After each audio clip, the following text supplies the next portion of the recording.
Hello. হ্যাঁ বলুন sir, আপনি কে বলছেন? পরিচয়টাকে দিন। হ্যাঁ, আমি বাপ্পি বলছি। হ্যাঁ বলুন। বলি আমার রেল নিয়ে কয়েকটা কমপ্লেন ছিল, বলি যদি একটুকু সময় নিয়ে শুনতেন। হ্যাঁ বলুন, আপনার কি কমপ্লেন আছে? বলছিলাম আমার ওই দিল্লি যাবার টিকিট কাটা ছিল আর কি। তো ট্রেনটা ক্যান্সেল হয়ে গেছে। তো রেল ডিপার্টমেন্ট পুরো টাকাটাই আমার অ্যাকাউন্টে ফেরত দিয়ে দিয়েছে। তো আপনি তো আপনার পুরো টাকাটাই ফেরত পেয়ে গেছেন, তাহলে কিসের কমপ্লেন? না, মানে আমি যদি দুদিন আগে মনে করুন আমার ট্রেনটা মানে টিকিটটা যদি ক্যান্সেল করতাম, তো তাহলে কি আপনি আমাকে পুরো টাকাটা ফেরত দিতেন? তখন তো আপনি ক্যান্সেলেশন চার্জ 20% কাটিয়ে তারপরে বাকি টাকাটা ফেরত দিতেন। তাহলে আপনারা যখন ট্রেনটা ক্যান্সেল করলেন, তাহলে আমাকে 20% টাকা কেন বেশি দিবেন নাই? না, আমাদের ট্রেনের ডিপার্টমেন্টে তো এরকম কোনো নিয়ম নেই স্যার। হ, আমার তো কমপ্লেনটা ওইখানে।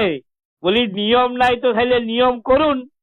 যাত্রীদের জন্য একরকম নিয়ম আর আপনাদের নিজেদের জন্য একরকম নিয়ম, এটা তো ঠিক নয়। বলি আরেকটা কথা, বলি সেদিন আমি লোকাল ট্রেনে টিকিট কেটে পরে আর এক্সপ্রেস ট্রেনে চেপে গেছিলাম আর কি। মানে বর্ধমানে আমার একজন বন্ধু ভর্তি ছিল, তো লোকাল ট্রেনের টিকিট কেটেছিলাম, যে ট্রেনটা ফেল করে গেলাম। তো তাড়াতাড়ি যাবার ছিল, তার জন্য এক্সপ্রেস ট্রেনে চেপে গেলাম। তো আমাকে 250 টাকা ফাইন করে দিলে গিয়া। হ্যাঁ, তো সে তো করবেই। লোকাল ট্রেনের টিকিট কেটে এক্সপ্রেস ট্রেনে চেপে আপনি কম সময়ে যাবেন, তো সেটা তো ফাইন দিতেই হবে। হ্যাঁ হ্যাঁ, নিশ্চয়ই দিব, নিশ্চয়ই দিব, কেন দিব নাই? কিন্তু যখন আপনাদের এক্সপ্রেস ট্রেন লোকাল ট্রেনের থেকেও আস্তে আস্তে যাবে, সিগন্যালে ঘন্টার পর ঘন্টা দাঁড়াই থাকবে, 10 ঘন্টার সময়ের ট্রেন 15 ঘন্টায় পৌঁছাবে, বলি তখন আপনারা প্যাসেঞ্জারকে ফাইন দিবেন তো? আমি তো আগেই বললাম স্যার, আমাদের এরকম কোনো নিয়ম নেই। আর তাছাড়া লাইনের সমস্যা হলে দেরি তো হতেই পারে।